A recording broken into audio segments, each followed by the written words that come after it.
Assalamu alaikum wa rahmatullah. So the question is, why does Islam treat women in such a discriminatory fashion? Why are the rules so different for men and women? Well, the response to this is actually quite simple. Islam does not discriminate against men and women from a spiritual perspective. In the eyes of God, men and women are equal in their religious value, in their worth, in their capacity to enter paradise.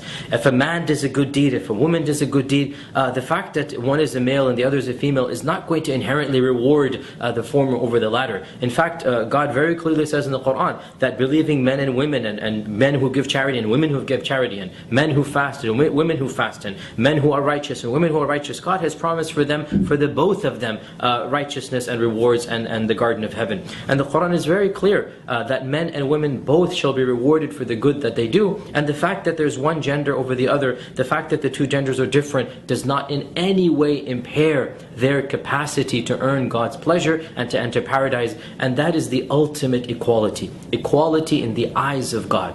Now, for the laws of this world, there is no question that Islam has different sets of laws for men and women, but rather than viewing them as discriminatory, we as Muslims believe that these laws are more conducive to each gender. I mean, after all, men are capable of certain things, women are capable of certain things. Men cannot give birth, women give birth. Women are more nurturing. There are different talents, there are different capacities. Men are physically, physiologically, biologically different than women. And so God has created the two of us, and He knows that which is conducive to our environment. He knows that which is conducive to our gender. And therefore, He has made laws that pertain to these genders. From the perspective of Islam, it's simply not logical, it's not rational, it's not reasonable to compare the roles of men and women in society, because men and women are not the same. Allah says in the Quran, وَلَيْسَ الذَّكَرُ كَالْأُنثَى, that the male is not like the female is not like the male. They are different from many different perspectives,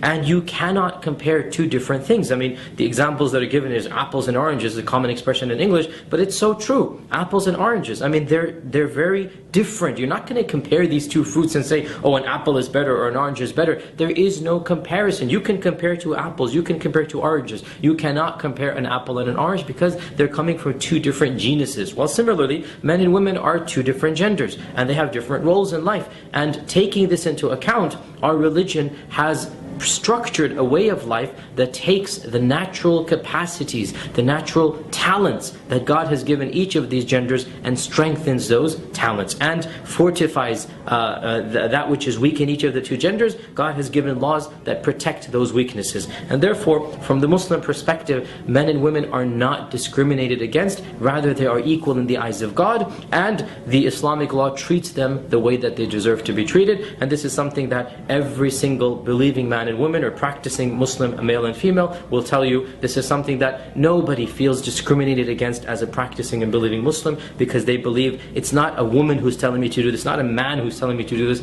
it is God who's telling me to live my life the way that I want to, and the way that He wishes me to do so. And when I live my life in that way, I find comfort, I find peace, I find the pleasure of God, and that is the ultimate happiness of Islam.